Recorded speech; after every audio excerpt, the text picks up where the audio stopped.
Un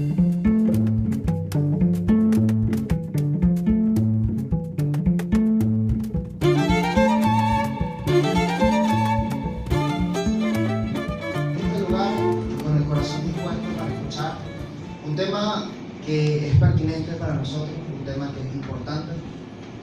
Ya hemos hablado en el comienzo estuvimos hablando de ciertas cosas que nosotros estábamos padeciendo, ¿no?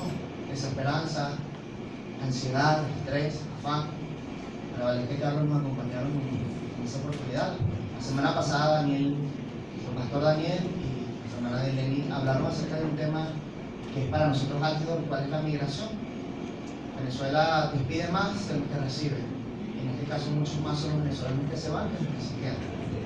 Y en esta mañana el mensaje es para los que se quedan, precisamente para los que permanecemos en este lugar, bajo esta coyuntura que estamos viviendo y bajo esta situación tan difícil en la cual todos estamos involucrados y tenemos parte para resolver o para agravar la situación de nuestro país. Esta mañana vamos a hablar acerca de pacificación y de reconciliación. Bueno, saben que hemos tenido en todas estas oportunidades un espacio en el que alguno de ustedes puede participar desde acá y puede acompañarnos para hablar de su experiencia de vida. Y en esta mañana, en este espacio que se llama Cuéntanos tu historia, vamos a invitar a nuestro hermano ministro Arquímedes Rodríguez. Adelante.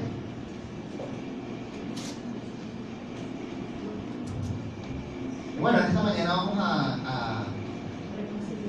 vamos a hablar acerca, de nuevo, vamos a hablar de pacificación y de reconciliación. Y en esta misma tónica, continuar con esta misma orden de ideas. Buenos días, hermanos. Vamos a hacerle una pregunta en específico. ¿Sabe que en esta mañana hemos cantado acerca de la paz con Dios, de la paz entre nosotros, el príncipe de paz? ¿Cómo ha utilizado usted en su vida, como cristiano, obviamente, el Evangelio para reconciliar en esta coyuntura social en la que todos vivimos? Buenos días, hermanos. Dios les bendiga, Dios les guarde. Agradecido con Dios por estar aquí en este tiempo. Y bueno, el Señor permita que este testimonio, estas vivencias, a la luz del Evangelio, a la luz de Cristo, pueda servir a cada uno de nosotros. La pregunta dice: ¿cómo ha utilizado usted el Evangelio en este tiempo de coyuntura para la reconciliación? Tendríamos que ver qué es Evangelio y qué es reconciliación, pero yo sé que ustedes, como tienen esta prédica en este día, quizás pues ya tengan preparado eso. Y en Romanos dice, en 1:16, dice que el Evangelio es poder de Dios para salvación a todo aquel que cree. El Evangelio es lo que Cristo, la obra de Cristo en mi vida, lo que Él ha hecho por mí, y en amor. Y reconciliación, reconciliar. Estuve leyendo, dice del griego, entonces hay un cambio, un canje, de llevar de la enemistad a la amistad, de acercar lo que estaba separado. Y primeramente, entonces, tendría yo que mirarme cómo estaba yo separado de Dios. Entonces, cómo Dios, por Cristo, me ha reconciliado con Él. Y cómo sigo viviendo pues esa reconciliación con Dios. Ese acercamiento por el perdón de mis pecados a través de la obra de Jesucristo. Eso es el Evangelio. Y cómo usarlo en este tiempo para llevar palabra de sosiego, de calma, de tranquilidad, de esperanza, en una sociedad que está tan polarizada, en un estado de negación de un lado y del otro. Es difícil, hermano, a veces ser equilibrado. Es difícil. Pero hay unas láminas pegadas allí en la cocina que preparó el Ministerio de Comunión. También habla de la reconciliación y dice que los cristianos hemos sido llamados, como dice en la lectura de la primera lectura que le tuvimos hoy, dice que que somos embajadores de Cristo y hemos sido llamados al ministerio de la reconciliación. Realmente yo miro si yo puedo llevar palabra de reconciliación, de conciliar, de armonizar en medio de situaciones difíciles, estas situaciones de crisis que ha afectado a las familias. Hay separación, hay rencillas, hay roce en medio de las familias de Venezuela por esta situación coyuntural, política, económica. Hay problemas en las relaciones laborales, en las relaciones hasta de nosotros mismos como hermanos en la fe, la familia de Dios, la comunidad de la fe. Toda esta situación ha afectado a muchos, nos afecta a muchos. La cuestión es cómo dejamos que nos afecte, teniendo a Cristo en nuestra vida, teniendo a Cristo en nuestro corazón. Y cuando los muchachos me dijeron, predicadores, para participar hoy en este tema, yo decía, pues, ¿qué he hecho? Yo no. ¿Por qué? Yo les cuento, un tiempo estuve haciendo un trabajo en el área de telecomunicaciones en la base aérea, y un problema que tuve, porque los militares, yo era civil allí, los militares me estaban haciendo bullying. Y en una oportunidad agarré una caja de tornillos y se la tiré por el pecho a un sargento. Entonces, en una oportunidad estaban unos amigos, estábamos comiendo y tenían tiempo también allí con unos juegos pesados, y estábamos comiendo. Y yo esperé que terminaran de comer y les tiré la mesa encima, les volteé la mesa encima, hace como 3 años vi uno y le pedí perdón. En una oportunidad tuve problemas con alguien y estuve pensando, hermano, haciendo un plan. Como estuve en manifestaciones en mi vida de estudiante universitario, somos estudiantes de la palabra, gloria a Dios. Eso es una historia que le comenté a mi hermano y amigo Alfredo. Estuve arguyendo un plan para quemar el carro a esa persona con una bomba molotov. ¿Por qué se quedan con esas caras así? Y porque nadie se lo espera, hermano. Menos viniendo de usted. Entonces, por eso es el Evangelio, el poder de Dios, poder en acción para transformar nuestras vidas. Leíamos también que dice que los que estamos en Cristo, nuevas criaturas somos. Y para decir, por ejemplo, para dar testimonio, días pasados estuve en unas colas, qué raro, en la panadería Locatel, y estaban varias personas allí conversando acaloradamente, diciendo calificativos, que todo era un pitico total todo el tiempo.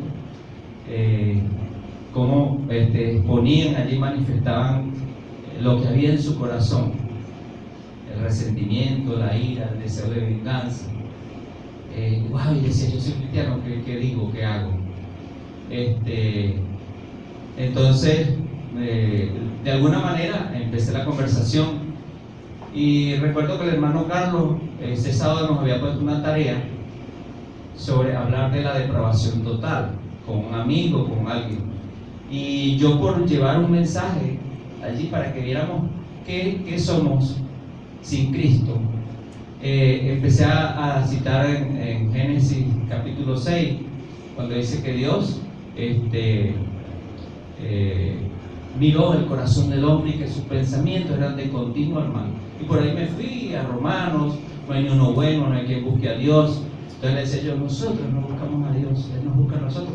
Y empecé a darle, cuando miré, había como 5 o 6 personas poniendo atención, y yo digo, ayúdame, Señor, no vayan a linchar aquí, porque precisamente no era una palabra de conciliación lo que estaba llevando. Pero entonces dice, por eso, señores, necesitamos a Cristo, por eso necesitamos de Él. Y entonces ellos empezaron a bajar. Claro, yo le dije, yo soy cristiano, antes de empezar a conversar, por si acaso, ¿no? Una mano o algo por allí. Entonces, fue un momento hermoso, hermano. Entonces yo decía, ¿por qué no lo hacemos con más frecuencia? ¿Por qué no nos armamos de valor, pero sobre todo de amor y de compasión? Porque días antes también estuve allí, en esa misma panadería, y estaba una señora allí, que esa sí no me dio oportunidad de nada. Yo cargaba la Biblia, empecé a leer la Biblia, y cada vez que intentaba, la señora cuando vio pues, que estaba leyendo la Biblia, realmente el enemigo se desató ahí en su corazón y empezó fue a proferir groserías tremendas. ¿Qué hice yo allí? Bueno, orar por ella, orar, leer la palabra y orar. Todavía sigo orando por ella, porque qué doloroso es ver cómo una persona puede albergar en su corazón tanto odio, tanto resentimiento. Que cuánta necesidad tenemos de nuestro Señor Jesucristo. Y en el plano familiar, pues en lo personal, les comento que por visitar a familiares que están en ese estado de negación tremendo, y porque es algo tremendo, hermano, que el estado de negación de un lado y del otro, que si uno intenta reconocer, estamos hablando del sector político, socioeconómico, la situación en nuestro país, si uno intenta reconocer algo bueno que haya hecho alguno, entonces tú lo identificas de este lado. Si uno intenta reconocer, pero también hay que reconocer lo malo y lo bueno del otro, entonces, wow, yo digo, no puede ser. O sea, y a veces me he examinado y digo, Señor, ¿será que yo estoy siendo tibio? Como dice el Señor, te prefiero frío o caliente, porque tibio te vomito. No, hermano, en cuanto a la palabra, en cuanto al Evangelio, pues tenemos una convicción plena y tenemos que defender nuestra fe y predicar a Cristo, predicar el Evangelio. No importa si nos miran bien, si nos tiran piedra. Hasta ahora no lo han hecho, pero sé que pueden venir en algún momento. Sí, hay situaciones fuertes. Tengo un cliente que tremendo, y me confronta con mucha grosería. Lo que hago es apartarme y orar por él. Pero le decía que en la familia, cada vez que iba al Tocuyo, una casa de unos familiares, wow, yo decía, ¿cómo puede ser? Ya no convivimos como familia. Y entonces, bueno, un día les dije, yo no puedo estar, pero es que tú no dices nada, es que yo no puedo alimentar ese resentimiento que tienen. No es por cuestiones políticas, es que yo como cristiano yo no puedo venir y alimentar, tengan razón o no la tengan, no puedo venir a alimentar ese odio, ese resentimiento que tienen. Y orando, hermano, en verdad que la oración al Señor atiende nuestros ruegos. Este domingo estuve en el Tocuyo y después cuando me vine fue que me di cuenta, dándole gracias a Dios, realmente, hermano, nada de esto o del otro, porque visito dos casas de familia, unos son de una tendencia y otros de otra tendencia. En ninguna de las dos casas hubo alguna palabra que llevara a ese tema de conversación, y me di cuenta por lo bien que me sentí. Y por eso debemos orar mucho y pedirle al Señor tanta sabiduría, tanto discernimiento, y permanecer firmes en la palabra, firmes en el Evangelio de Jesucristo. Y tengo un amigo también, yo sé que era poco tiempo, creo que yo me pasé. Tengo un amigo que, wow, hace 3 años creo yo que, mi hermano en la fe, que a veces tocamos algún tema y, hermano, nos afectaba. Nos dejamos que nos afectara ese tema político. Y últimamente, verdaderamente, yo me sorprendo, el Señor me sorprende, realmente de la hermandad y de la amistad que tenemos. Pero también me he dado cuenta y he revisado que ha sido porque, hermanos, tenemos que valorar como cristianos, es nuestra fe, nuestra vida comunitaria, como hermanos, como redimidos, como que tanto por el otro, por mí, el Señor se entregó en la cruz del Calvario, hermano. Y en verdad me sorprende gratamente cómo ese hermano y yo, ese amigo y yo, últimamente tenemos ese afecto fraterno, que eso no nos está, ni tocamos esos temas, hermano, verdaderamente, sino que tenemos una amistad, proyecto, en otras áreas, y realmente ha sido maravilloso, pues, como le hemos dado cabida al amor de Cristo en nuestras vidas, para que florezca el amor de Cristo entre nosotros como hermanos en la fe. Y cuando antes, hermanos, salíamos dolidos, salimos heridos cuando tocamos estos temas, pero debe prevalecer el amor de Cristo. Ahora, digo yo, o sea, ¿cómo hacerlo con las demás personas que no tienen al Señor? Realmente yo digo que lo que pienso yo y lo vivo así es el amor de Dios, el amor de Dios en nuestras vidas, en nuestros corazones, el amor del Señor. El apóstol Pablo en la carta a los Efesios oraba mucho por ese conocimiento del amor, de la longitud, la anchura, lo alto, lo profundo del amor de Dios, que realmente vive en nuestros corazones, que sea parte de nuestra vida. Al comienzo de la pregunta decía, ¿cómo utilizo yo el Evangelio para la reconciliación en estos tiempos coyunturales? Pero entiendo que es el poder de Dios en acción, que es la obra de Cristo. Yo creo que es más bien cómo nos usa el Evangelio a nosotros para reconciliar, para llevar esperanza, para poner calma, para poner paz, para poner sosiego. Cómo nos usa o cómo nos dejamos usar nosotros por ese poder de Dios en Cristo Jesús para llevar un tiempo de calma, de sosiego en medio de tanto odio y de tanto resentimiento. Y les vuelvo a decir, yo oro mucho, hermano, mucho, porque verdaderamente me da dolor, mucho dolor, mirar cómo personas se destruyen, se autodestruyen con ese odio, con ese resentimiento, sea de un lado o sea del otro. Y me preguntaba yo, ya para terminar estos días, y estaba buscando en la escritura sobre eso. O sea, para Dios no hay nada imposible. Y decía yo, ¿cómo se ve como que es más fuerte la obra del Señor? No es imposible. En esta área, si decimos siempre que los que están en el poder pueden tener soberbia, altivez, prepotencia, abuso del poder, pero también, entonces miro del otro lado, parece que los que supuestamente si hay oprimidos, si hay abusados, entonces se llenan de resentimiento, de ira, de odio. Y entonces yo decía, un corazón amargado, una amargura profunda, como dice la Biblia, en miel de amargura veo que está. Entonces yo digo, pareciera, no sé, digo yo, pareciera, para Dios no es imposible, hermano, pero pareciera que para sacar de ese estado de amargura, de resentimiento, porque la Biblia dice que el altivo, el soberbio, Dios lo derriba y lo pone como polvo. Lo vemos con Nabucodonosor, el rey de Babilonia.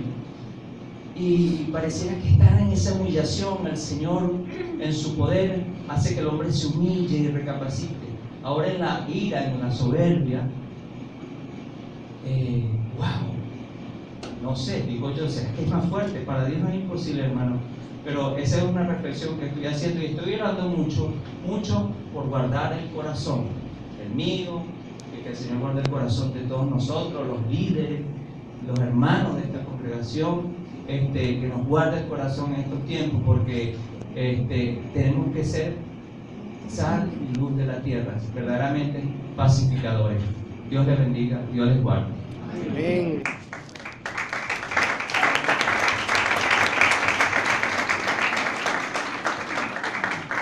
Gracias por esa predica, hermano.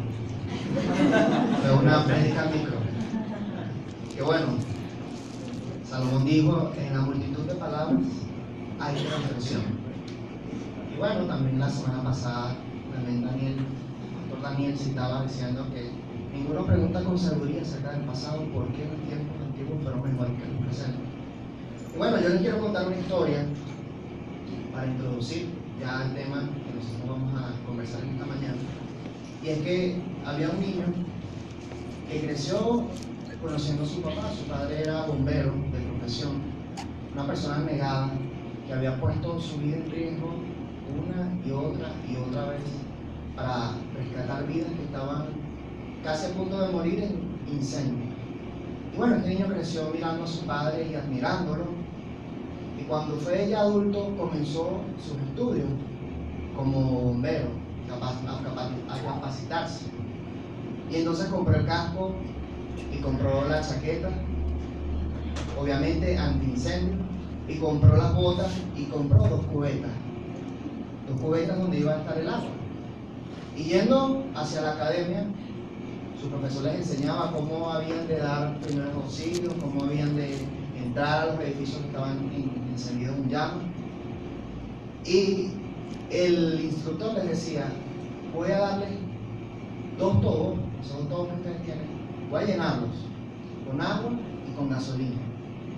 Y este muchacho no se daba cuenta de la enseñanza que su instructor le estaba dando. Entonces él les dijo: cuando un día ustedes tengan que ir a hacer su trabajo como personas que trabajan salvando vidas, tienen dos opciones: utilizar las cubetas con agua o utilizar las cubetas con gasolina. Entonces, la moraleja de la historia es que el bombero crece y se desarrolla y estudia y se capacita para apagar fuegos, no para encender más el fuego. Entonces, usted, por parte de Dios, ha sido renacido. De alguna manera usted es un bombero que tiene un oficio, ¿verdad? Y que ha sido llamado a echarle gasolina a la sociedad afuera, ¿verdad? A aumentar el cisma y la coyuntura que existe entre grupo y grupo.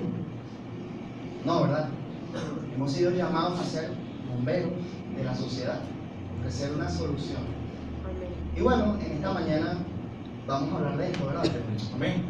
Vamos a hablar de los pacificadores. Y antes de introducir, yo quisiera preguntarle a la congregación: ¿cuántos de nosotros somos llamados bomberos? ¿O cuántos nos consideramos bomberos? ¿O cuántos nos consideramos pacificadores? Amén. Manito arriba, los que se consideran pacificadores. Manito abajo, los que realmente no nos consideramos pacificadores. Amén. Ok. El pastor dice que quiere oír para ver qué se considera después. Amén. Vamos a introducir, Mari, con el primer texto de esta mañana, que es el texto base de esta enseñanza. Está en el Evangelio de Mateo, capítulo 5, versículo 9, y dice: bienaventurados los pacificadores, porque ellos serán llamados hijos de Dios. Amén. Bienaventurados los pacificadores. Y antes de comenzar a introducirnos en el texto como tal, yo quisiera comentarles que en estos 6.000 años de historia que tenemos como iglesia, como civilización,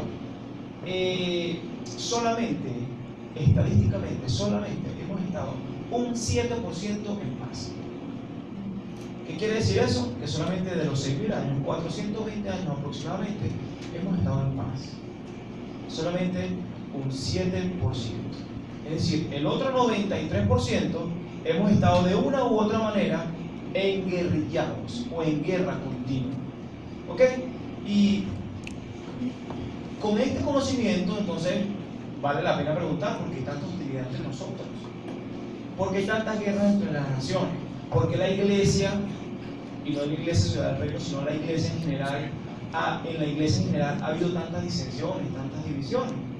¿Por qué vemos dentro de nuestra cultura o de nuestro país inclusive que hay tantas familias que se apartan, que se caen? Hay tantas familias que se alejan de la palabra del Señor, aún habiendo conocido la Escritura. Y bueno, esto no nos queda otra cosa. Yo les pido que si usted tiene sueño, usted pueda pararse y volver a sentarse. Pero quiero que realmente prestemos atención, porque en esta mañana este tema es súper importante, sobre todo para nuestra nación, sobre todo por lo que estamos viviendo como nación y sobre todo por lo que puede suceder hoy como nación. ¿Ok? Entonces yo necesito, en el nombre del Señor, le hablamos a nuestro Dios, que usted preste suma atención a lo que en esta mañana, no nosotros, sino el Señor nos quiere enseñar inclusive. Amén. Así que le invito: si usted tiene sueño, párese y siéntese. Yo no le voy a decir: ¿tiene sueño? No, esta mañana no lo voy a hacer.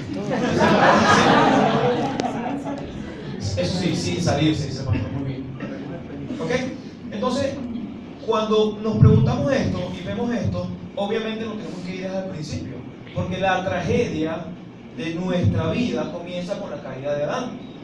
Y entonces vemos desde el principio cómo ha habido guerra contra el mismo Señor, ha habido guerra contra Satanás, pero también ha habido guerra contra nosotros mismos y ha habido guerra entre nosotros mismos. Y todo esto se remonta al Edén.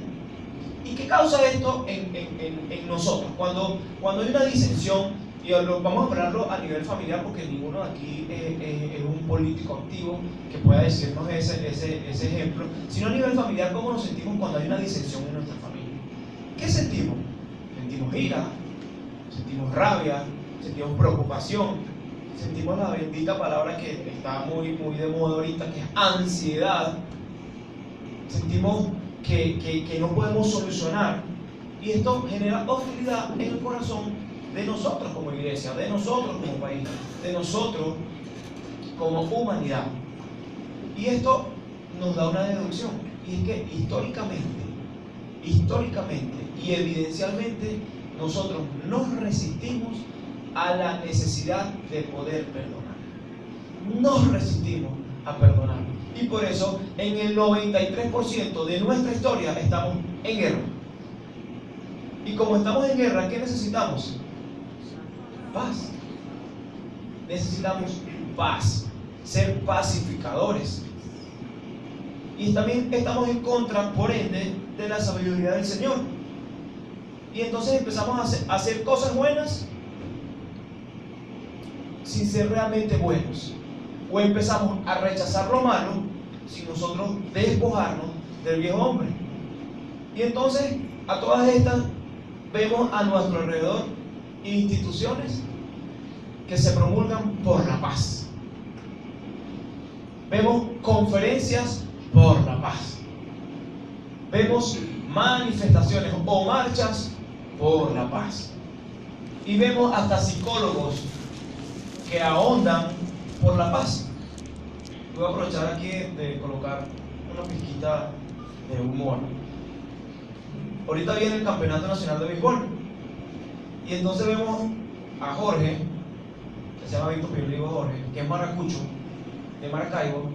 Tú le ves la palabra paz aquí en diciembre, en octubre, paz. Y uno, cónchale, los maracuchos son pacificadores. Y tú le preguntas, ¿por la paz? Víctor, no, por las águilas del Zulia. Entonces, vemos que se ha desvirtuado tanto. Cierro y les pido su atención. Vemos que se ha desvirtuado tanto esta palabra paz, que aún con toda la ciencia, con toda la tecnología, con todos los avances que podemos tener como civilización, como personas, vemos que aún somos menos felices y hay menos paz entre nosotros que la persona que vive en un pueblito allá en Guarico, en la última montañita, hay una casita y usted va a visitar a esa persona y esa persona le irradia a usted paz, tranquilidad. Entonces eso nos genera, oye, ¿qué está pasando en nosotros? ¿Qué nos está sucediendo? ¿Realmente somos pacificadores? ¿O realmente estamos conociendo el cómo ser pacificadores? Y eso es algo que vamos a aprender esta mañana. Y dentro de nuestra propia familia, a veces es más difícil generar paz a nivel de las guerras entre las naciones que en nuestra propia familia. Porque usted ve de repente Palestina e Israel se la pasan en una eterna guerra, pero de repente el presidente de Palestina llama al presidente de Israel y le dice, mira, vamos a hablar, vamos a establecer la paz. Y se toma una foto y el titular en el Nacional, paz en Medio Oriente. Ah, pero usted ve en su familia y llega la esposa y le dice al esposo, mi amor, luzco como de 25, ella tiene como 40 años, luzco como de 25. Ah, mi amor, pero si lucía, esa noche no hubo paz en la casa. Y la noche que viene tampoco hubo paz. Y dentro de 2 semanas llaman a Daniela y a María, necesitamos una consejería. ¿Por qué? Porque yo le digo cosas que no lucía 25, sino que bueno, que es su edad y bueno. Entonces es más difícil aún dentro de nuestra propia familia generar paz que aún en la guerra de las naciones. Y eso nos llama a una reflexión súper importante. Súper importante. ¿Saben por qué? Porque nuestra nación y nuestra familia hoy en día se están dividiendo, se están divorciando. Hay drogas dentro de la familia, hay abuso de niños dentro de la familia, hay homosexualidad dentro de las familias, hay mujeres golpeadas dentro de las familias. Y entonces pregunto yo en esta mañana una pregunta seria: ¿quién será lo suficientemente capaz de ser ese pacificador en la familia y de ser ese pacificador en la nación? ¿Quién será capaz? Es una pregunta para nosotros. Y aquí lo voy a compartir el segundo texto. Está en Ezequiel 22:30. Y dice el Señor: y busqué entre ellos hombre que hiciese vallado y que se pusiese en la brecha delante de mí a favor de la tierra, para que yo no la destruyese. Y no la vi. Abraham intercedió por Sodoma y Gomorra. Moisés intercedió por Israel. Nehemías intercedió por Jerusalén. Y yo pregunto, en estos tiempos de guerra social que estamos viviendo como nación, ¿encontrará el Señor a alguien entre nosotros que se pare en la brecha y haga vallado y se pare como pacificador de esta nación? Les pregunto, iglesia, les pregunto, ¿encontrará el Señor? Amén. Amén. Les vuelvo a preguntar, ¿encontrará el Señor, iglesia? Amén. Amén. Qué bueno. Que ese amén haya redundado y haya llegado a los oídos del Señor. Es necesario que nosotros, como iglesia, nos paremos en esa brecha, porque será muy triste que nos pasara como nación lo que dice la Escritura. Amén. Así que somos desde esta mañana, los 80 y tantos, 90, 100 que debemos estar acá, somos corresponsables de ser pacificadores y de generar paz en vez de generar guerra en nuestra nación, en nuestra familia y en nuestra iglesia. Amén. Amén. Amén. Y ahorita sí vamos a empezar un poquito a ver lo que quiere decir el texto base esta mañana. Y empieza la primera parte del versículo diciendo: bienaventurados los pacificadores. Pero antes de poder entender qué es un pacificador, tenemos que entender qué es la palabra paz. La palabra paz viene del hebreo shalom. Shalom. Y se traduce con muchos adjetivos, o lo podemos definir también con muchas emociones, que nos genera paz, o que nos genera ese shalom a nuestras vidas. Y para los que están anotando, grábensela y anótenla para que usted pueda realmente en su momento decir: tengo paz en mi corazón. Más adelante vamos a ver 3 cosas de lo que nosotros normalmente pensamos que es paz y no lo es. La palabra paz se traduce como bienestar, se traduce como plenitud, se traduce como sosiego, se traduce como armonía, se traduce como prosperidad y se traduce como bendición. En estos conceptos nosotros podemos decir que realmente tenemos un shalom en nuestra vida, tenemos paz en nuestra vida, si realmente podemos tener estos conceptos. Esa es la traducción de la Escritura en esta palabra. Aparte, la palabra paz aparece más de 400 veces en la Biblia, y la palabra paz es columna vertebral de la voluntad de Dios para nosotros como iglesia, para nosotros como nación. Amén. Yo les quiero compartir en esta mañana, como les decía, 3 cosas que normalmente creemos nosotros que es paz y no lo es. La primera es que la paz no depende de las circunstancias. Marielis, compárteme los otros textos, por favor. La paz no depende de las circunstancias. Dice la Escritura en Jueces 6:24: y edificó allí Gedeón altar a Jehová, y lo llamó Jehová Shalom, el cual permanece hasta hoy en Ofra de los habiese paz. Fíjense algo, nosotros normalmente creemos que cuando esté todo bien, o cuando tengamos todas las cosas a nuestro favor, entonces tenemos paz. Y eso es totalmente errado. Según la Escritura y en el contexto de este versículo, en Jueces 6:24, vemos ciertas cosas que estaba pasando Gedeón. Y aún así, él dijo: Jehová, o Dios, es la paz, es mi paz. ¿Y qué estaba pasando? Si vemos el contexto, los madianitas estaban oprimiéndolos. No tenían un líder a quien ellos podían seguir. No tenían un líder claro a quien ellos podían seguir. Estaban pasando necesidad de alimento en su casa. Veían que la mayoría de los que estaban en el poder hacían lo que querían y nadie podía hacer nada. Y aún en medio de ese temor, él dijo: oh Dios, es la paz. Si se parece a nuestra historia, no les voy a decir que sí o que no, solamente les voy a decir que debemos ser como Gedeón, que aún en medio de las circunstancias difíciles tengamos que decir: Jehová es mi paz, Dios es mi plenitud, Dios es mi armonía. Amén. Lo segundo es que la paz verdadera es diferente a la paz del mundo. Jacob, la paz verdadera es diferente, la paz de Dios, que es la paz verdadera, es diferente a la paz del mundo. ¿Qué enseña la paz del mundo? Y voy a pedir a Mari que me comparte el siguiente versículo antes de leerlo. ¿Qué enseña la paz del mundo? La paz del mundo es en referencia a cosas materiales. Por ejemplo, mi paz es, le preguntó a un señor en estos días del trabajo. Le decía: jefe, ¿qué es paz para ti? Me dijo una sola cosa y ya voy a después de otra cosa. Me dijo: no, tengo un trabajo, este trabajo es mi paz. ¿Por qué? Porque mediante este trabajo yo proveo para mi familia y para mi casa.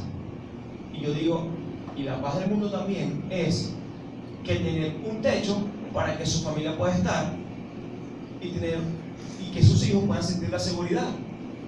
Pero también la paz del mundo, que el mundo enseña, es tener un carro para poder sacar a pasear a su familia y a sus hijos. Entonces, cuando preguntamos, y podemos hacer un experimento bastante sencillo, usted sale y le pregunta a una persona: ¿qué es la paz para ti ahorita? Aquí en la esquina, si para un carro, lo que usted quiera, en ruta. No, un trabajo, la casa, el carro. Todas son cosas materiales. Pero la Escritura nos dice, en Juan 14:27, de parte del Señor, palabras textuales: la paz os dejo y mi paz os doy. Y yo no os la doy como el mundo la da. No se turbe vuestro corazón, ni tengan miedo. Y entonces vemos cómo se obtiene esta paz del Señor. Y esta es la tercera parte. La paz del Señor se obtiene de la siguiente manera, y nos revela Isaías 26:3. Dice: tú guardarás en completa paz a aquel cuyo pensamiento en ti persevera, porque en ti amo. Cuando confiamos en el Señor y cuando perseveramos en su pensamiento, es allí que encontraremos paz, encontraremos sosiego, encontraremos armonía, encontraremos bienestar, encontraremos plenitud en nuestra vida. Amén. Y ahora sí podemos definir entonces qué es un pacificador, conociendo todos estos detalles de la palabra paz. Porque un pacificador necesariamente tiene que hacer la paz, establecer la paz. Y eso es lo que significa. Pacificador viene del griego eirenopoios, que significa establecedor de paz. Y lo primero que tenemos que saber es que no se puede ser un pacificador si no se tiene paz. Para lo que dicen. No se puede ser un pacificador si no se tiene paz. Porque nadie puede dar de lo que no tiene. Nadie puede decir: yo pacifico, pero me la paso. Ya no voy a decir cómo se la pasan los que no son pacificadores. Porque debemos entender qué realmente es y qué no es un pacificador. Porque normalmente nosotros podemos ver a una persona que es noble que es tranquilita, que nos irradia paz. Le decimos así, Nahual, yo veo... No está aquí José Lao, no está José Lao. Yo veo a José Lao, José, y a mí me irradia paz, su sonrisa, su alegría. Pero es realmente un pacificador. Ya vamos a ver. Yo les quiero decir en esta mañana lo que no es un pacificador. Y de repente muchos nos vamos a sentir identificados, pero también tenemos que evaluar nuestra actitud y nuestra vida, porque más adelante vamos a aprender quiénes deben ser los pacificadores. Entonces, lo que no es un pacificador es una persona rencillosa. Yo no uso la palabra, yo no uso la palabra rencillosa, yo uso la palabra relinchero. Porque andan como los caballos, cuando tú le dices andan relinchando, andan quejándose, andan iracundo y contencioso y siempre buscando una pelea. Y son de los tipos de personas que si no están peleando, pues no están bien. Son el tipo de personas que si no andan peleando, no están bien y buscan. Me pido un zancudo, eres tú culpable porque no compraste plata que te dije que comprar la semana pasada. Y ocurre. Es así. Entonces, lo otro que no es un pacificador son aquellas personas que se molestan o altercan por causa de la más pequeña insignificancia, como el ejemplo que acabo de dar. Y de ese ejemplo o ese detalle así, de esa insignificancia así, hacen una insignificancia gigantesca. Y entonces, pasan 2 semanas, Pastor Daniel, una consejería, por favor. Lo otro que no es un pacificador es una persona que sea sumisa o una persona que sea pasiva. Y nos preguntaremos, ¿por qué? Ya les voy a responder. El siguiente punto es ¿qué es un pacificador? Y vamos a comenzar con esa interrogante de una vez. Entonces, para repasar, antes que pasemos al próximo punto, porque como a veces decimos, pero no anotamos. Entonces, la primera es que el pacificador no es rencilloso, ¿verdad? Rencilloso. O relinchero. O relinchero. Rencilloso, o contencioso. La segunda cosa. La segunda cosa es que el pacificador es aquel que de algo insignificante no lo exagera o no anda pendiente de discutir por algo insignificante. Y la tercera es. Y la tercera cosa, que el pacificador no es ni sumiso ni es pasivo. Muy bien. Y en base a este interrogante, entonces comenzamos con qué si realmente es un pacificador. Bueno, un pacificador, la primera cosa, que quiero que, si no anotemos, grabemos, porque es lo que nos va a tocar hacer, o el patrón que nos va a tocar fijarnos para poder ver cómo ser un pacificador luego. ¿Qué es un pacificador? Es una persona que trata de forma activa que haya paz entre los hombres, entre las familias, entre las naciones. Activo. Es una persona que no puede estar pasivo porque necesita acudir al rescate. Necesita pararse entre los dos bandos y decir, aquí necesitamos resolver. Esa realmente es la primera característica de lo que es un pacificador. Porque activa y pasivamente siempre pacifica. Amén. Lo segundo que es un pacificador es que necesariamente un pacificador tiene que ser un hombre o una mujer nacida o nacido de nuevo. Tiene que ser regenerado, tiene que tener un corazón nuevo, un corazón limpio.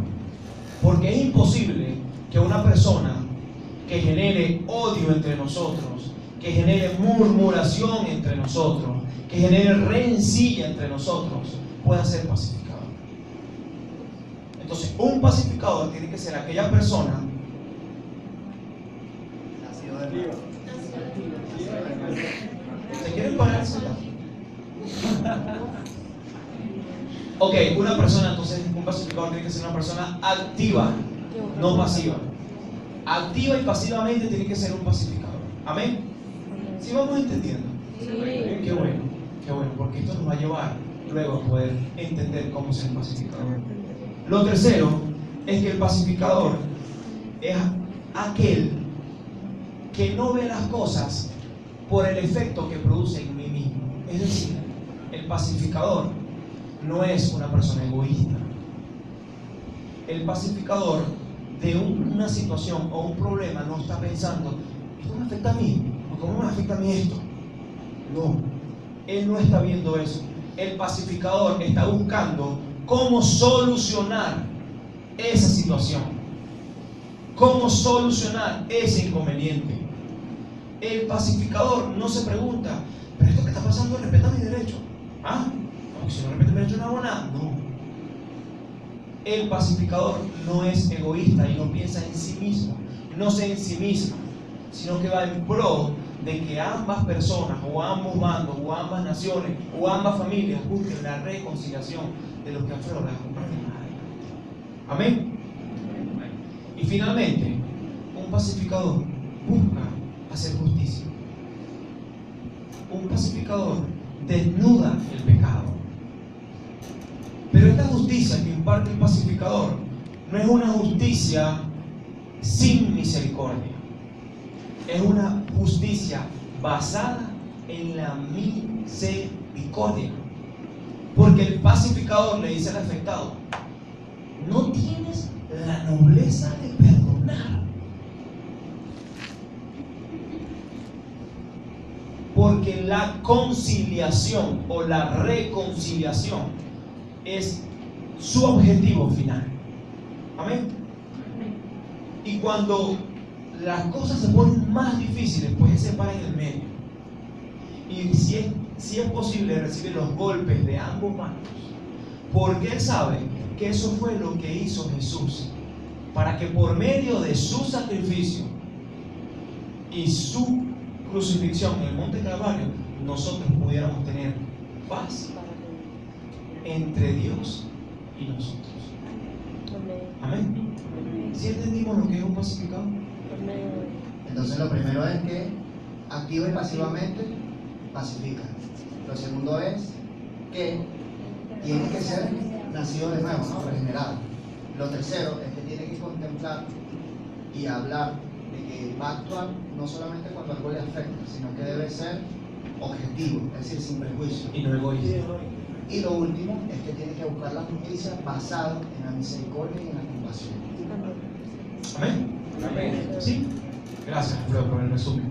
Ahora, ¿cómo llegamos a ser pacificadores? ¿Cuántos de acá, sin levantar la mano, ¿sí?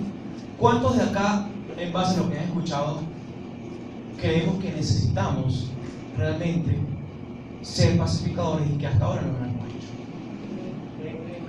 Mucho. Yo creo que casi que todos los que estamos en esta congregación, en este lugar, necesitamos ejercer la voluntad de ser pacificadores. Y lo primero que tenemos que hacer para poder, o cómo hacer para ser pacificadores, es que tenemos que internalizar, pedirle dirección al Señor y tomar una listica y anotar las cosas que yo debo cambiar para poder ser un pacificador. Amén. Lo segundo es que debemos aprender a estar tranquilos y esperar en la voluntad del Señor. No esperar pasivamente, sino ser prontos para escuchar, ser lentos para hablar y ser tardos para airarnos. Amén. Y lo tercero es que, y es lo más importante realmente, es que nosotros tenemos que ejercer una vida activa de oración y de estudio de la palabra de Dios. ¿Ok? Ejercer una vida activa de oración y de estudio de la palabra de Dios para poder ser un pacificador. Porque realmente, si yo no estudio la Escritura, si yo no oro al Señor en una oración activa, pues difícilmente voy a lograr ser un pacificador. Recuerden que un pacificador es aquella persona que no crea murmuraciones en sí, que no crea odio en sí. Y cuando viene cualquier viento de doctrina, como dice la Escritura, entonces nos va a tambalear porque no estamos orando ni estudiando la Escritura. Y lo vamos a saber cuando leemos el versículo que dice: todo lo bueno, todo lo que es verdadero, todo lo honesto, todo lo justo, en esto pensad, dice el apóstol Pablo. y lo que aprendisteis de mí, esto hacer. Pero si no leemos la escritura, ¿qué vamos a aprender del apóstol Pablo?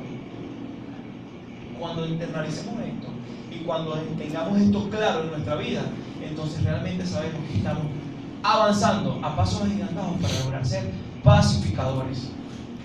Y el versículo termina, ya para pasar a la palabra Alfredo, diciendo que los pacificadores serán llamados hijos de Dios. Porque Dios es el gran pacificador. Cristo es el pacificador. Cristo es un Dios tierno, lleno de misericordia, un Dios longánimo, un Dios que practica la piedad y practica la compasión. Y esta es la imagen que nosotros como iglesia, como cristianos y como equipo que vamos a ser pacificadores debemos hacer. Más que Dios practica la piedad de la compasión es que Él brota, porque eso es algo que Dios que lo creó. Él crea la piedad, Él crea la compasión. Entonces Dios brota, es la fuente de la piedad. Amén, pastor, gracias. Bueno, hasta ahora hemos conversado del pacificador y bueno, tenemos una duda: ¿quién debe ser pacificador? Y antes de entrar en esta pregunta, levántese conmigo. A ver, levantémonos todos. Levántese, tírese, ¿verdad? Si quiere puede hacer un medio giro, levante el hombro. Este es un ejercicio de relajación también, porque estamos un poco tensos ahí, ¿verdad? Recibiendo, pero... Entonces, ya que ahora estamos relajados, vamos a volver a nuestro lugar. ¿Ven? Y bueno, sí, porque hay algunos entre nosotros que todavía tenemos, pero por ejemplo a mí esta silla no me sienta muy bien, siempre me da dolor de espalda, entonces necesito levantarme de vez en cuando. Fíjense, hermanos, que el pacificador, para complementar la idea anterior, no habla desde las emociones. Si hay algo que nosotros los otros seres humanos hemos acostumbrado es hablar desde nuestras emociones. Es que yo no siento que quiero conciliar, es que yo no siento que quiero estar bien contigo, es que yo no me siento en la capacidad de reconciliar. Y ese es uno de los digamos, los obstáculos que tenemos que vencer para convertirnos en pacificadores. No hablar desde la emoción, porque todo aquel que habla desde la ira, la Biblia dice que la blanda de respuesta calma la ira, más la respuesta áspera hace subir el furor. Entonces debemos y necesitamos hablar desde la calma, desde la sabiduría, desde el conocimiento de Dios y no desde las emociones. Palabras importantes en esta mañana: paz, pacificador y reconciliación. En la primera lectura escuchamos de boca de nuestra hermana María Cecilia que Dios nos dice a nosotros que somos embajadores, somos representantes del reino de los cielos, y aparte de eso somos aquellas personas encargadas de llevar el mensaje. Y dice textualmente, como si Dios rogase por medio de nosotros, es decir, usted es el medio y yo soy el medio, reconciliados con Dios. Y esta palabra restauración significa restaurar la amistad, armonía, acomodarse, afinarse, conformarse. Entonces la reconciliación significa un cambio de relación. ¿Qué significa esto? ¿O qué quiere decir esto? Que si yo era enemigo de Gregorio, si yo estaba enemistado con Gregorio, había una situación que resolver, la reconciliación justamente se trata de esto, de un acercamiento, de cambiar el aire y el ambiente de hostilidad por armonía. Entonces podemos decir que la reconciliación es un servicio que Dios nos ha encargado según lo que dice Pablo en Corintios. Y aparte de eso, ¿quién debe ser pacificador? ¿Quién debe ser pacificador? Pregúntele al que tiene a su lado, ¿quién debe ser pacificador?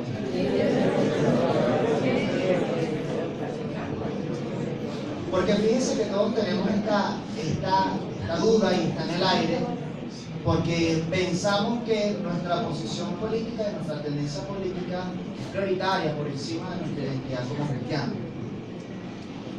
Yo quiero decirle, hermanos,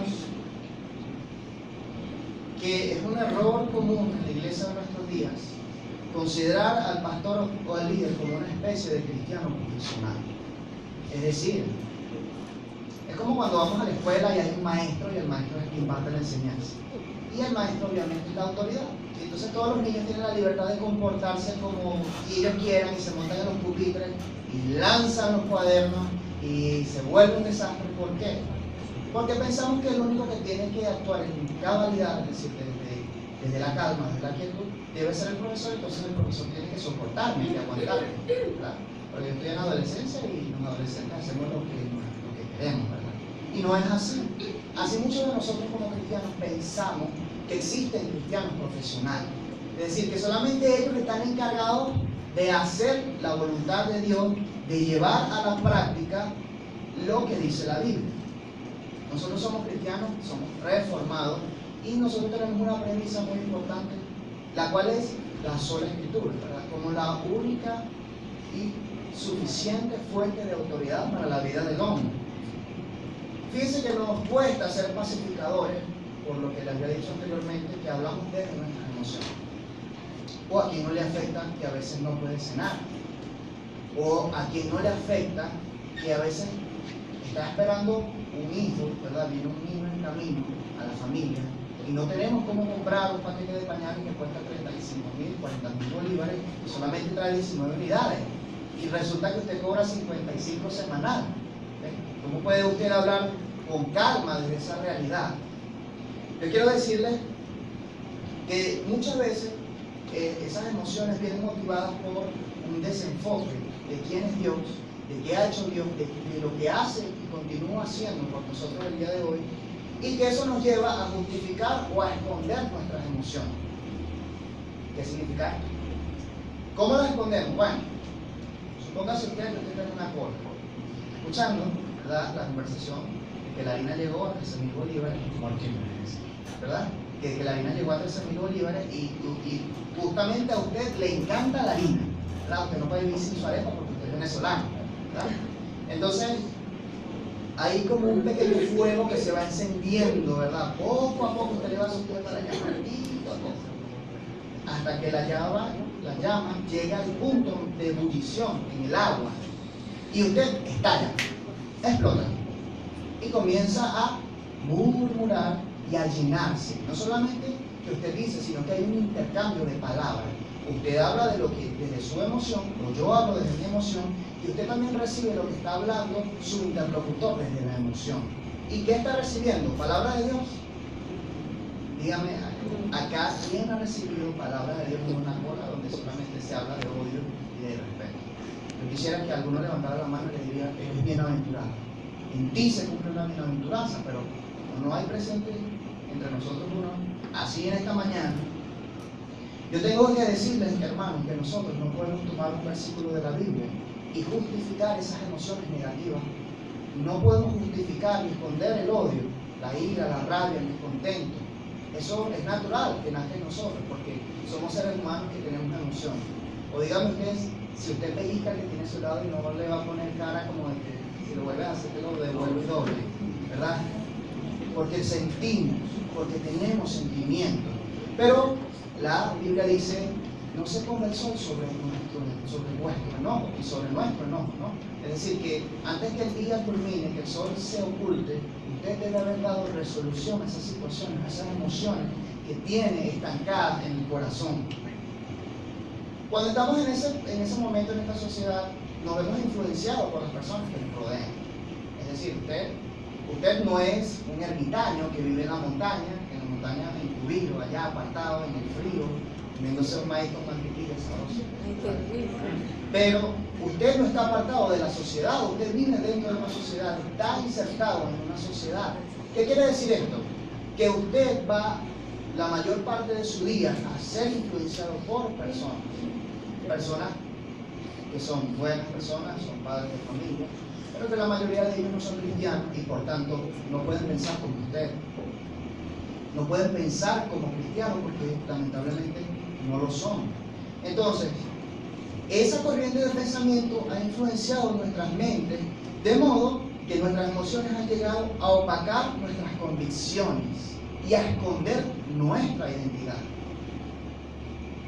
Esas emociones opacan, ¿verdad?, nuestra identidad.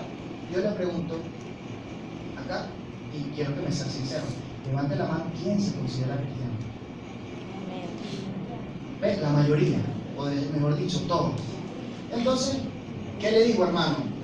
No es posible, y quiero que lo reciba como de parte de Dios, no es posible que usted esconda su identidad como cristiano por causa de un descontento momentáneo, emocional. O que usted esconda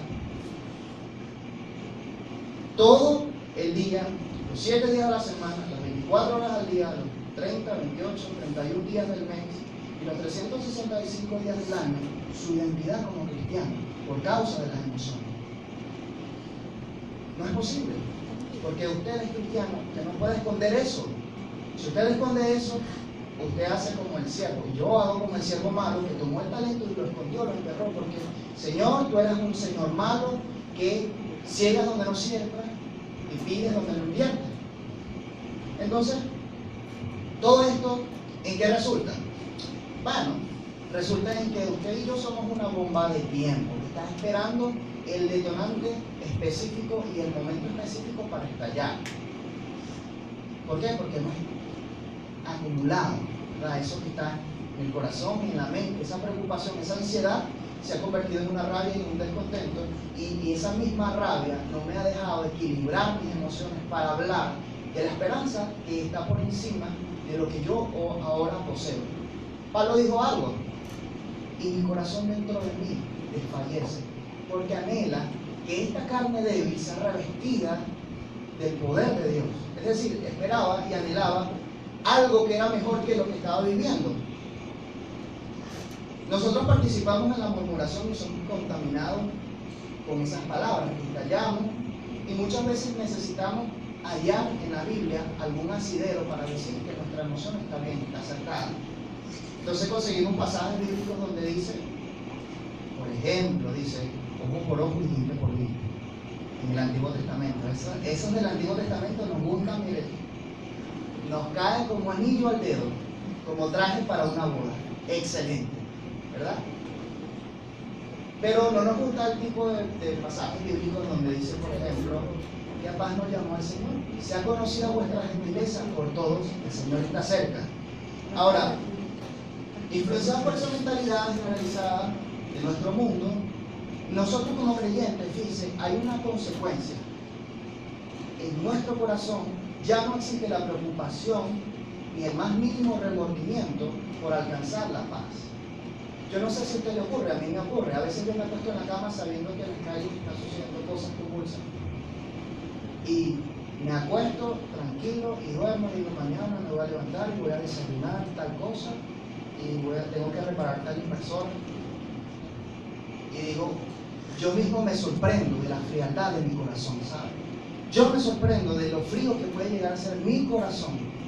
¿Sabe por qué?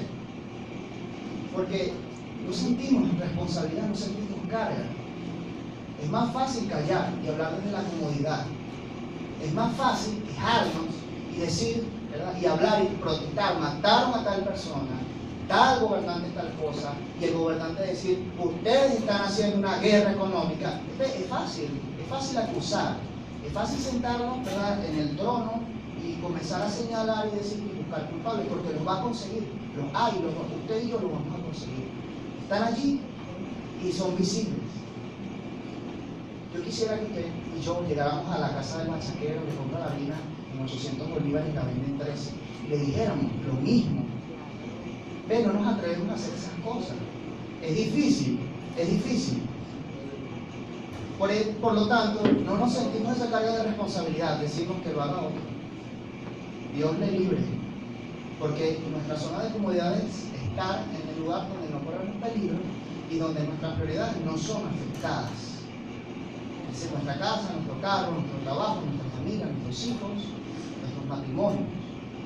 Yo quisiera citar a Pedro y le acompaño a que lo lea en pantalla. Marieli nos ha hecho el favor, gracias Marieli, de colocar los textos en pantalla. Fíjense. Pedro dice algo muy importante, dice 2:8, piedra de tropiezo, roca que hace caer, no me suena. A ver, vamos todos a la carta de Pedro. Así abrimos la Biblia esta mañana, que no la hemos leído lo suficiente.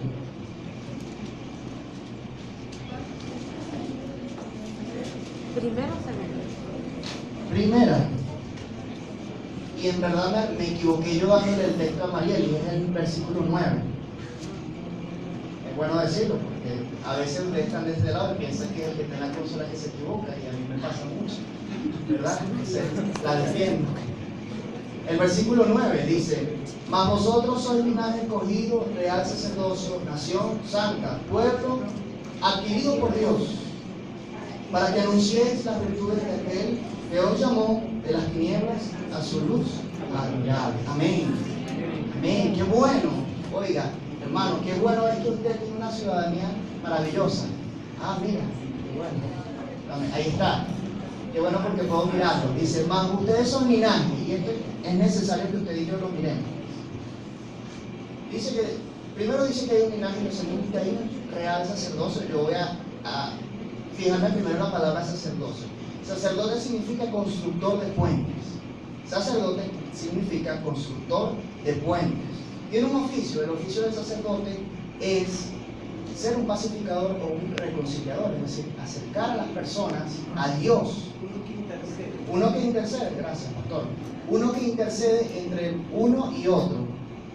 Es un mediador, y es un mediador objetivo, imparcial. No habla desde las emociones. Eso es un sacerdote, un constructor de puentes. Lo segundo es linaje escogido. Y ese linaje escogido, y el texto sigue diciendo, nación santa, pueblo adquirido por Dios, con un propósito, para que anuncien las virtudes de aquel que los llamó de las tinieblas a su luz admirable.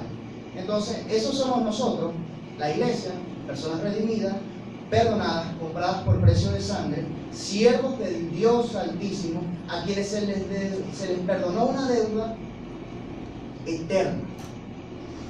Y aquí es importante mirar que si el sacrificio conllevó un pago que era tan grande, Dios demandaba un pago tan grande, de una justicia tan grande y al mismo tiempo tan perfecta.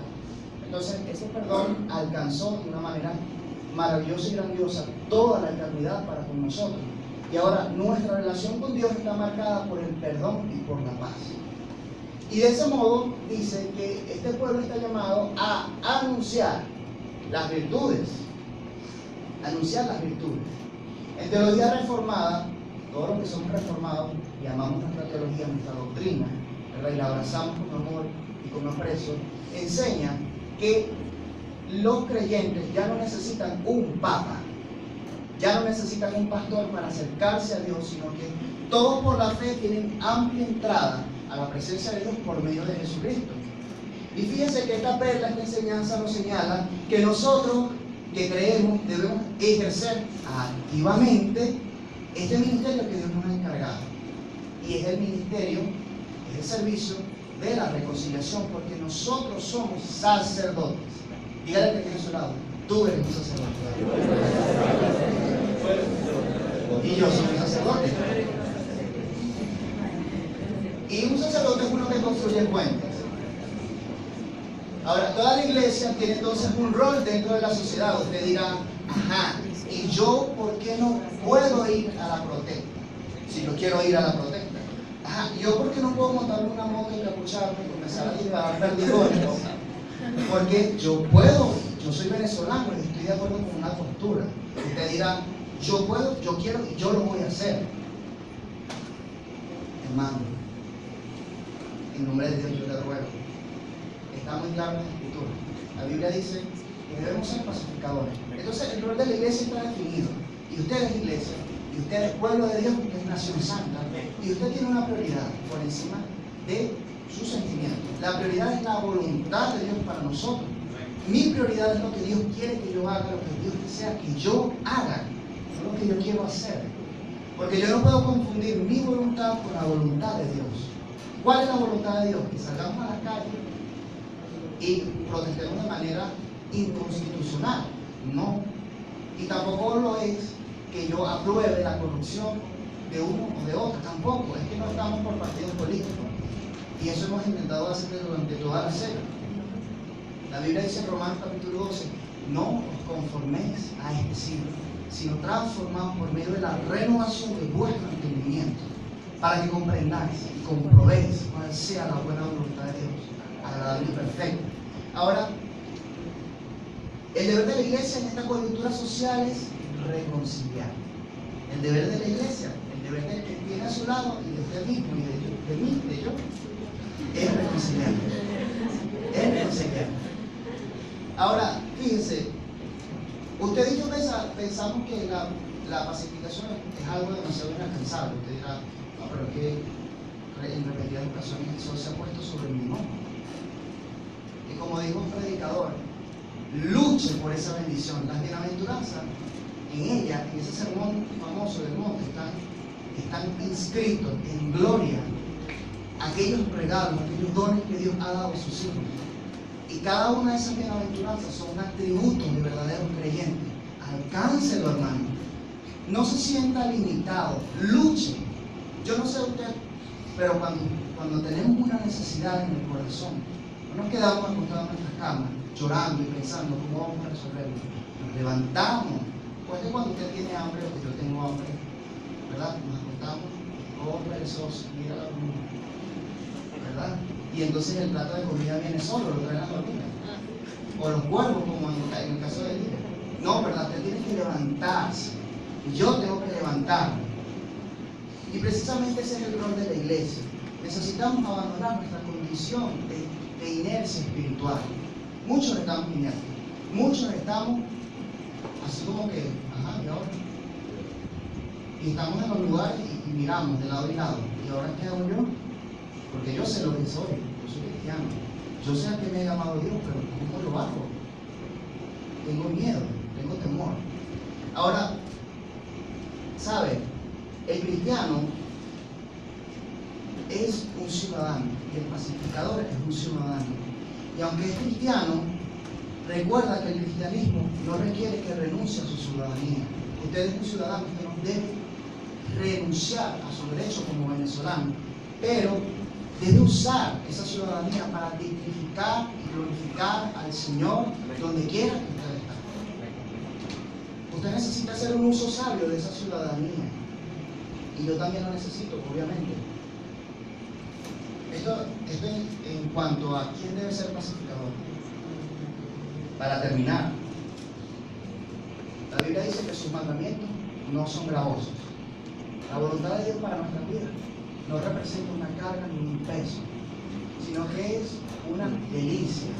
David dijo algo muy interesante de la ley de Dios, que su ley, la ley de Jehová, era una delicia para pensar en ella, meditar en ella de día y de noche.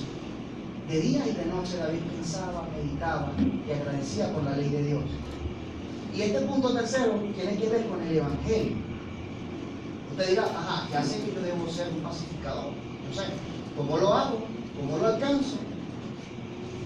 Gregorio nos dio unos pasos.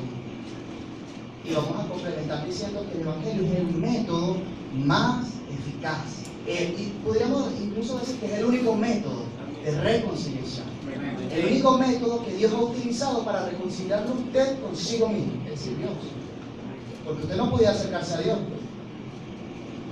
El Antiguo Testamento dice, no me verá ojo de hombre y vivirá. Adivinen qué significa eso. No había entrada a la presencia de Dios. Mas, sin embargo, Dios por medio del Evangelio nos acercó a nosotros que en otro tiempo estábamos lejos y que no queríamos acercarnos tampoco. Estábamos muy cómodos en nuestra condición de pecado, en nuestra condición de muerte espiritual. Y algo interesante que yo redacté de un escritor, él dice, los impíos son como el mar en tempestad, que no puede estarse quieto y que arrojan sus aguas y al hacerlo enlodan y llenan de cieno todo aquello que alcanza. Y así es el corazón del no creyente. Está embravecido, es como un mar embravecido, es como una tormenta, una tempestad, un maremoto. Todo aquello que toca, destruye. El Señor Jesús dijo, porque ¿de dónde salen las guerras? Díganme ustedes. ¿De dónde salen? Del corazón. ¿De dónde salen los adulterios? Del corazón. ¿De dónde sale la enemistad entonces? Del corazón. Y adivinen, ¿de cuál corazón? Del mío y del suyo. Entonces, nos toca tomar el turno al bate para defender el Evangelio y ser portadores de este Evangelio. El Evangelio es efectivo, hermano. Si Dios pudo acercarlo a usted, que en otro tiempo era uno alejado de la ciudadanía, de este linaje, ¿verdad? Lo pudo acercar a usted, como usted no podrá entonces ser un procurador de la paz, un defensor de la paz y de la justicia basada en la misericordia. ¿Cómo no podremos mirar a Cristo como una manera, una vía definitiva para la mediación? ¿Por qué tienen que ser los temas económicos? Las necesidades, hermanos, en economía, el pastor Daniel nos lo ha explicado, son infinitas. No alcanzan los recursos que existen en esta tierra para subsanar definitivamente todas las necesidades. La gente tampoco quiere. Ninguno está en la posición de tener una heredad y decir, yo voy a vender esta casa. Si yo vendo esta casa, ¿con qué me quedo yo? Si yo regalo esta harina, ¿con qué me quedo yo? Si yo vendo la transnacional y lo doy a los pobres y mi familia. ¿Ve? Entonces no hay posibilidad. Las necesidades son infinitas. La gente muere todos los días de enfermedades. Se deprimen, se suicidan. Las condiciones familiares son deplorables en África. Ustedes y yo lo sabemos. Ahora, ¿cómo podemos hacer? ¿Cómo entendemos esto? Fíjese, el Evangelio clama que hay un pueblo afuera con ceguera espiritual, que no va a querer salir de su posición, no va a querer porque está resistido en su posición, desde su muerte espiritual. Hay un pueblo muerto allá afuera, espiritualmente hablando, de los que caminan y comen, pero están muertos espiritualmente, están separados de Dios, están ciegos. Y mis queridos hermanos y amigos, ustedes, el oftalmólogo que Dios ha encargado para que devuelva la vista a esta gente. Ustedes, como el chuchú cristiano y la anaí cristiana, usted es el médico que Dios utiliza para traer visión, luz a la vista de todo aquel que está enceguecido. Usted sabe, y yo, que los gobernantes gobiernan desde su pecado. Ellos gobiernan desde su corrupción, desde su inmoralidad. Y todos lo sabemos. ¿Qué político ha cumplido sus promesas? Ahí tenemos a Trump, ¿verdad? En Estados Unidos, que es un personaje muy famoso, que prometió tantas cosas y ya ha comenzado a destruir muchos legados de ayuda social.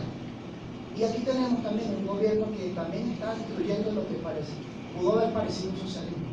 Y también en el pasado tenemos los republicanos y los demócratas de Venezuela, que se turnaban, ¿verdad? A ver quién se reparte el petróleo, quién se lo gasta de mejor forma. Hermanos, la historia no perdona. ¿O es que acaso no tenemos memoria como cristianos? La historia no miente. Vayamos a la página de la historia, que ellas no nos van a mentir. El hombre podrá mentirle, pero sus hechos hablan más fuerte que 1000 palabras. Entonces podemos decir que el hombre gobierna desde su inmoralidad. Por eso el Señor dijo, en mi ira, les digo, en mi furor. ¿Sabe por qué? Porque el hombre piensa para sí. Usted no vaya a un presidente que piense por el bienestar espiritual de nadie, porque está muerto. A menos que sea un cristiano. Y si es un cristiano, Dios quiera que sea un cristiano consolidado. Vamos a Efesios. ¿Saben? Nosotros necesitamos algo más fuerte que las convicciones morales que tiene la gente en la calle para vivir y para lograr la paz. Necesitamos algo más perdurable, algo que sea real, no solamente palabras. Yo quisiera que lo que dicen los gobernantes fuera creíble. Yo quisiera creerlo, de verdad, en serio. Yo quisiera esperar que esas palabras son verdaderas. Pero si lo hicieran, me estuviese engañando. Efesios dice, porque Él es nuestra paz, que de ambos pueblos hizo uno, derribando la pared intermedia de separación, aboliendo en su cambio las enemistades, la ley de Dios, el de los mandamientos expresados en la ordenanza, para crear en sí mismo de los dos un solo y nuevo hombre, haciendo la paz y mediante la cruz reconciliar con Dios a ambos en un solo cuerpo, matando las enemistades. Es un pasaje hermoso.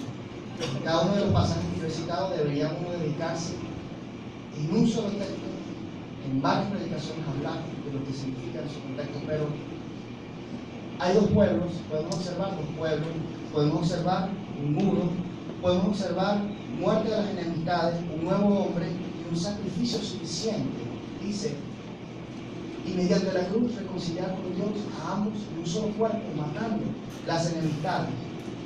Esto quiere decir que ya no somos griegos, bárbaros, ni escitas, siervos ni libres, hombre ni mujer, sino que Cristo es en todo y en todos. Eso quiere decir, hermano, que dentro de nosotros, ponga la mano que tiene a su lado. Tal vez el que tiene a su lado pueda tener una tendencia política diferente a la suya, ¿sabe? Pero aquí dice que Cristo derrumbó la pared intermedia, ¿sabe? Y esto es grandioso, es maravilloso. Porque ya no existe un partido político dentro de la congregación o de la iglesia, no. No, existe el amor de Dios que nos constriñe, sabiendo que uno murió, dice la Escritura, y luego todos murieron.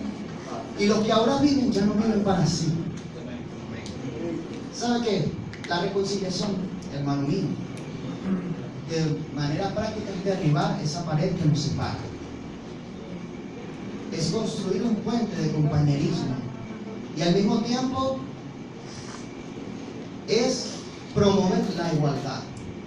Y eso estamos llamados nosotros a hacer en la sociedad, a promover la igualdad de condiciones, a animar en vez del odio, el compañerismo.